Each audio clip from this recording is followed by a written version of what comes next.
Welcome to this episode of The Wisdom of Paramahansa Yogananda, brought to you by Self-Realization Fellowship, where each week you can receive inspiration and guidance from Paramahansa Yogananda's Kriya Yoga teachings. This episode is titled The Universe, God's Cosmic Dream, by Brother Saralananda.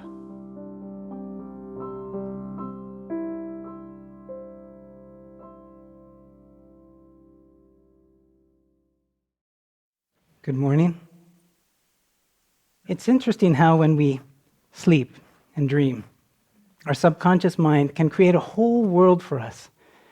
And that world seems so incredibly real that we respond to it with all our mind, with all our emotions, as if it is a very, very real world. And it remains real to us as long as we remain asleep and forgetful of our physical body. But the moment we come back to body consciousness, we see that was a dream, but it did seem so real to me while I was in it. And similarly, God has created this entire cosmos out of his thought, and then he condensed it down into energy and finally physical form.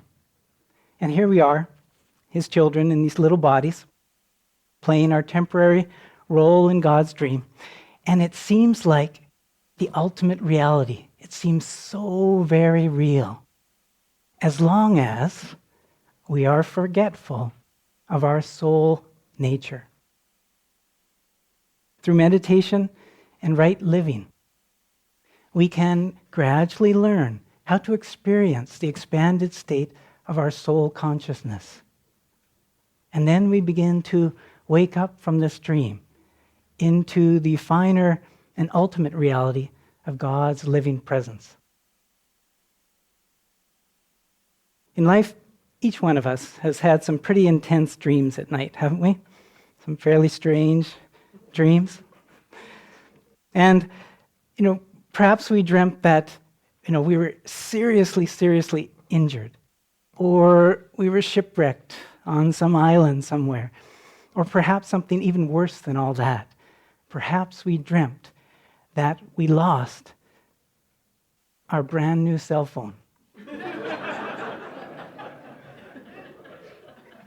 That we had just installed 72 apps on. And it's missing. And then our real cell phone goes off at his alarm and wakes us up, and we realize, there it is. So some pretty dire situations. But once we woke up, we realized it was just a dream. And once Paramahansa Yogananda ji told the story about a king who fell asleep, and he dreamt that he was poor, and he was crying out in his sleep for just a penny for some food. And finally, the queen woke him up and said, "What's the matter with you? Your treasury is full of gold, and yet you're crying out for a penny." And the king said, "Oh, how silly of me. I thought that I was a beggar and was starving for lack of a penny." And then Guruji explained. He said, "Such is the delusion of every soul who is dreaming he is immortal, subject to the nightmarish evils of all kinds of disease, suffering, troubles, heartbreaks. The only way to escape this nightmare is by becoming more attached to God and less attached to the dream images of this world." And so today we'll be talking about a few things we can do on this path of Kriya Yoga that help us develop a stronger connection, a stronger attachment to God, a deeper relationship with Him. And the first activity or habit we'll be talking about today is asking God to help us feel His presence. Again and again, just asking God, help me to know you, help me to feel your presence. We can say it in 1,000 different ways, but if it comes from the heart, that's the only thing God cares about. And in Guruji's book, Metaphysical Meditations, he gave us an affirmation or prayer, if you will, in which we ask God to help us feel His presence. And eventually, as we begin to feel that presence within, it can be a great comfort to us through life, because this dream is very real to us, and there are many tests we have to go through. And having that inner reality of feeling God's presence while dealing with the outer reality that can sometimes be quite the drama is very, very comforting. The affirmation goes, "O Father, no matter what my tests may be, may I bear them joyously by feeling thy presence always in my heart." So let's practice this affirmation together. Please sit in the upright meditation posture. Lift the gaze upward gently. Put the attention at the point between the eyebrows. And please repeat after me. "O Father, no matter what my tests may be, may I bear them joyously by feeling thy presence always in my heart. O Father, no matter what my tests may be, may I bear them joyously by feeling thy presence always in my heart. O Father, no matter what my tests may be, may I bear them joyously by feeling thy presence always in my heart. O Father, no matter what my tests may be, may I bear them joyously by feeling thy presence always in my heart. And now just put your attention on the heart and just feel.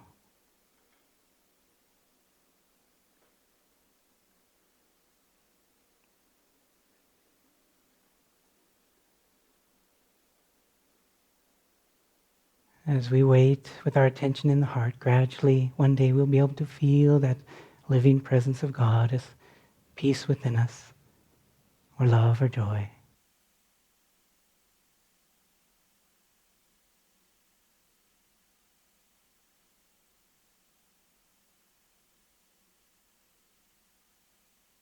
When our consciousness is tied to body consciousness, and that's all we have, our suffering is often more intense and more prolonged than if we are making an effort in life to feel the living presence of God within us. Guruji once explained how saints live in this outer world, and he said that they give an example of how we can live our own lives. He said, great masters who come on earth to help their bewildered brothers are permitted by God to share on a certain level of their minds the sorrows of mankind. But that sympathetic participation in human feelings does not disturb deeper levels of consciousness on which saints experience only changeless beatitude. So, in other words, changeless happiness. A happiness that does not come and go. And so that deeper level of consciousness is within all of us. And through meditation, we can learn to get there and begin to live there and experience that right within ourselves, in that soul consciousness that God has gifted us with.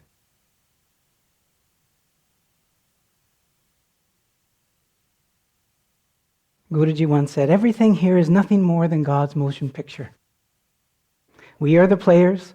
We must play our parts well, but we must not identify ourselves too intensely with the drama." Meditation shows us the way to this inner freedom. It is the only way by which we can realize that this world is a dream, that the Lord has created the entire cosmos out of his thought. Now, in this outer world of duality, because it is duality, there's light and darkness, there's pain and pleasure, we have to adopt certain attitudes on the spiritual path that helps us to deal with the more challenging situations in life and the suffering that we will have to go through. that everyone has to go through in this outer world. One year, one of my brothers and my older sister went climbing down into caves, underground caves, on Vancouver Island in Canada. And at first the experience was a little disconcerting for them because the journey involved some very muddy situations. And my sister told me she was trying to keep her new sneakers clean. And they're having to go through this mud, and sometimes it gets very tight, and you have to crawl through. So they're a little disconcerted for a while. So they talked about it after getting in there a little ways, and they said, we have to adjust our attitude. And they adopted two great truths. The first great truth was, mud is my friend. And the second great truth was, mud washes off. And so when they adopted those two attitudes, they said when mud came, they went right through the mud, and they weren't so tense and worried about, and they were covered in mud by the end of the adventurous day. But they had had a blast because they had adjusted their attitude for this adventure. Now, concerning mud being our friend, we can equate the mud in this story with the tests and the trials that each one of us has to face in life. Guruji once said, through every trial, we grow. All the suffering we experience has a meaning. Though it seems very cruel, it is like fire that smelts the iron ore. The steel that emerges from that furnace is beautifully strong and useful for many purposes. The steel of wisdom that we forge out of the searing fire of trials, that is something marvelous. There's purpose behind everything that happens under the sun. And then he tells us about the deepest blessing that we can have through going through trials. And he said, every sorrow and hurt has brought me closer to God. Every sorrow and hurt has brought me closer to God. So mud is our friend. And the trials of life can help us grow closer to God if we use them, in that way. Now, for a moment, I'd like you to think of a situation in your life that happened in the recent past where it was a test and you lost your inner peace and responded to that test in a certain way, perhaps not the best way. And you either got worried or angry or resentful or fearful or judgmental. And you forgot God as you tried to deal with that situation. So think of that. Just think in your past. Pick an experience that you went through like that. And now close your eyes. And let's go back in time, in your memory, to just before that situation started. And imagine yourself just being in the habit of praying to God, asking for His help and blessings. And you prayed, "Oh Father, no matter what my tests may be, may I bear them joyously by feeling Thy presence always in my heart." And again, let's repeat that a few more times, just out loud. Please repeat after me. "Oh Father, no matter what my tests may be, may I bear them joyously by feeling Thy presence always in my heart. Oh Father, no matter what my tests may be, may I bear them joyously by feeling Thy presence always in my heart." And now feel in your heart just a gentle warmth,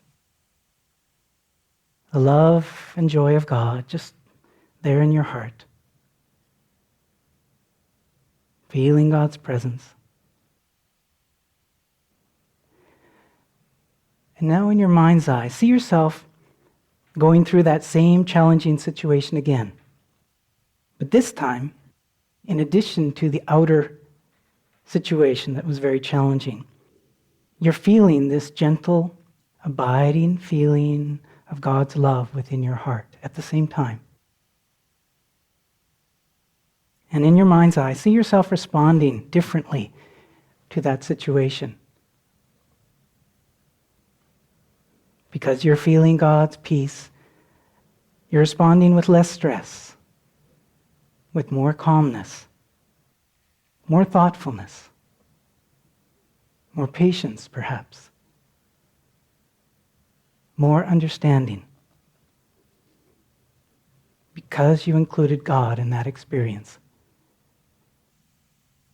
And it wasn't just the outer show. It was the inner reality of God that was influencing you. What a comforting difference it can make in life if, as we strive to play our parts well, we also strive to connect our thoughts and our feelings and our intuitive perceptions with the deeper reality of God's presence within us. Saying to God, help me to feel thy presence. Help me to feel thy presence always in my heart. We can say things like this 100, 1,000 different ways, but just that it is heartfelt, a heartfelt request that God reveal himself to us. What a difference that can make.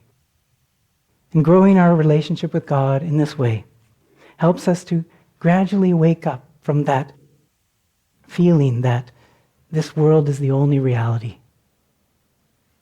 Gradually, as that relationship with God grows within us, we begin to see that that is our true home. That is the final reality.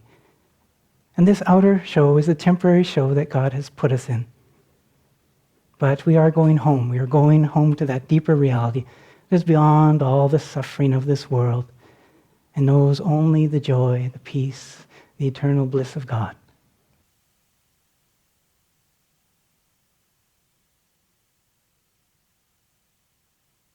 A wise elderly woman once said, "The hardest years in life are those between 10 and 70.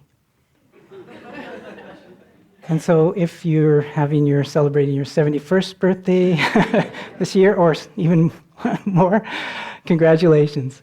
You've made it through the tough part. Now, one of the main ways that we grow and we learn how to deal with the mud of life, the challenging situations that we have to go through, is by daily meditation. Because in meditation, we're learning how to withdraw our attention from the outer world, withdraw the energy that normally flows out into the sense organs and then reports back, countless impressions to the brain and keeps us very restless and active. We're drawing away from that pattern and trying to withdraw the energy inside our body, withdraw our thoughts and feelings into the inner altars of the spine and the brain.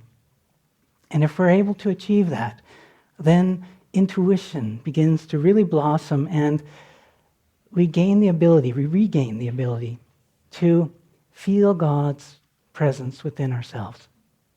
Just like we have the five senses and they're easy to operate for us. Like nothing. There's nothing for us to see, hear, smell, taste, touch. Easy. One day, if a person meditates and meditates, they will have breakthroughs, and it becomes easier and easier to perceive God within. That sixth sense of intuition awakens. And so, once we meditate and feel peace within, then one of our main duties during the day is to hold on to that peace. Because it is on the altar of peace that we can have this deep relationship with God continue. In the Bhagavad Gita, Krishna teaches that we should strive to face our challenges as calmly as possible if we want to eventually attain that state of consciousness that is permanently aware of God. Krishna said, "O flower among men, Arjuna, he who cannot be ruffled by these contact of the senses with their objects, who is calm and even-minded during pain and pleasure. He alone is fit to attain everlastingness." And Guruji commented on this passage, saying, "The saints have found that happiness lies in a constant mental state of unruffled peace. during all the experiences of earthly dualities. A changeable mind perceives changeable creation and is easily disturbed. The unchangeable soul and the unruffled mind, on the other hand, behold, behind the masks of change, the eternal spirit. The mind, free of artificial excitation, remains centered in its native state of inner peace and soul joy. Christ taught this same principle just before his crucifixion. He knew that his disciples were about to go through some very challenging tests, probably the most challenging tests of their lives, where they would be fearing for their lives. And what advice, what counsel did Christ give them? He said, "Peace I leave with you, my peace I give unto you. Not as the world giveth, give I unto you. Let not your heart be troubled, neither let it be afraid." And Guruji commented saying, "Unlike the world, which gives only perishable things, Jesus left his disciples imperishable Christ peace. That peace he gave to all who were able to attain it, so that they could enjoy it always in meditation and ecstasy. The heart is the center of the emotions, so Jesus referred to it in telling his disciples to keep their feelings free from the roiling vibrations of restlessness and fear, so that the lake of consciousness might remain calm to reflect the Christ consciousness without distortion. So both these great saints, these great avatars, emphasize that in order to feel the divine consciousness within, we need to strive to hold on to our outer peace to the best of our ability. Divine Mother understands that that's going to be very hard for us, some of the days of our lives and some of the tests we have to go through. And so it's just making that honest effort to do the best we can to hold on to that inner peace while we're going through very difficult situations sometimes.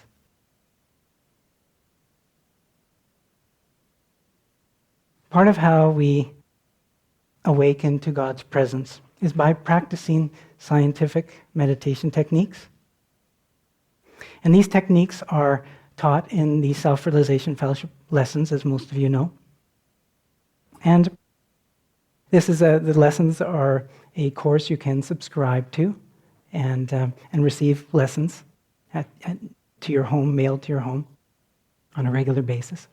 And in part of the lessons, Guruji explains how the Trinity, how God has three main aspects: the Father, the Son, and the Holy Spirit.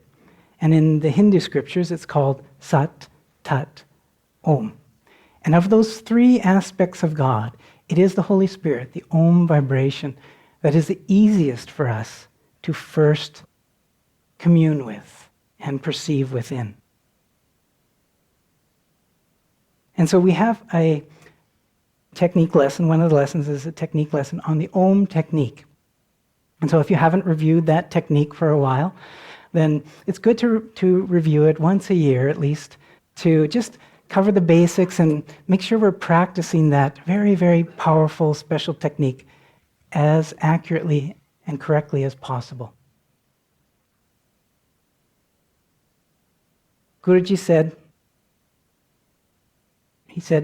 advanced yogis, by concentration upon this cosmic sound, find that God, in his aspect of Om, also manifests as cosmic ever-new bliss, cosmic wisdom, cosmic love, cosmic light, cosmic life force. These are definite qualities of God. And so in meditation, as we're trying to perceive that wonderful Om vibration within, and eventually we perceive it, it can turn in from just being a gentle sound to a manifestation of God's love, or joy, or peace, or wisdom. It can be a very profound experience for us, because this is how we truly awaken to the understanding that it is God's love that is the ultimate reality and that this world, this outer world, this is a temporary dream for us that we have to play our parts well in, but that it is not our home. We are going home to that infinitely joyous, loving, perfectly peaceful consciousness of God.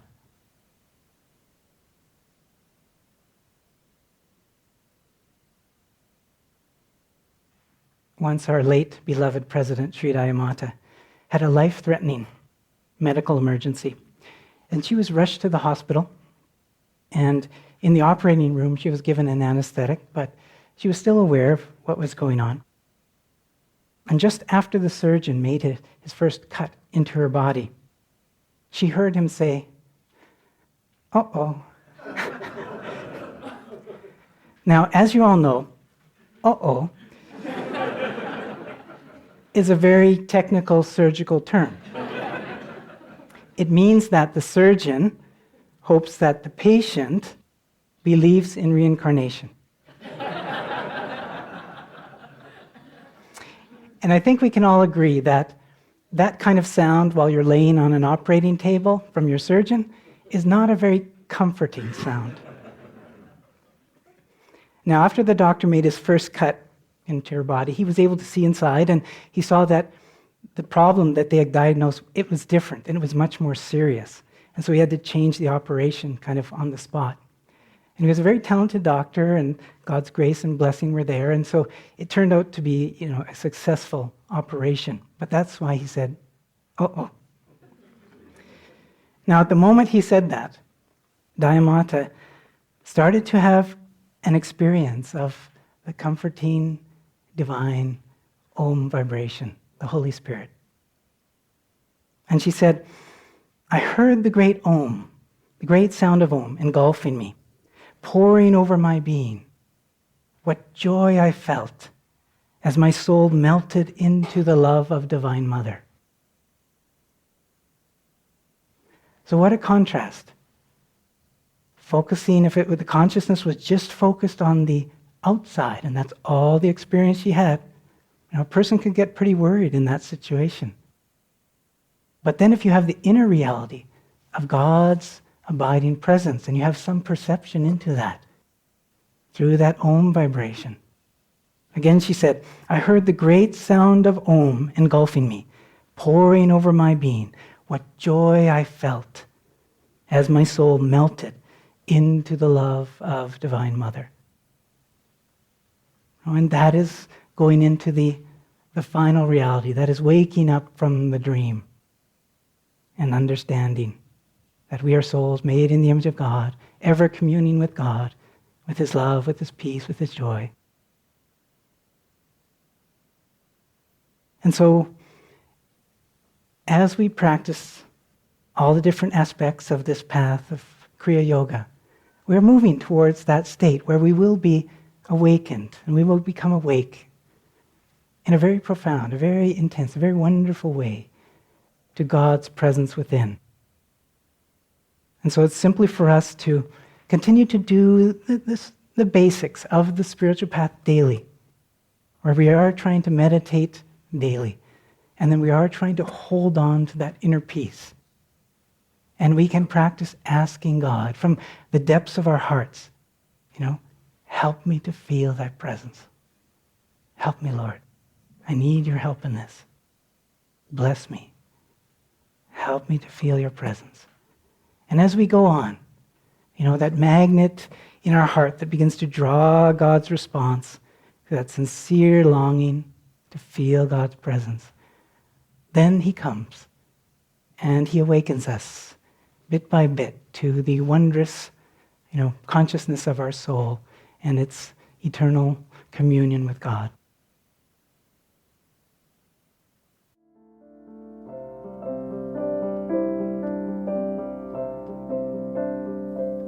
This has been a production of Self-Realization Fellowship, a non-profit organization founded by Paramahansa Yogananda in 1920. For more information about Self-Realization Fellowship and Paramahansa Yogananda, please visit yogananda.org.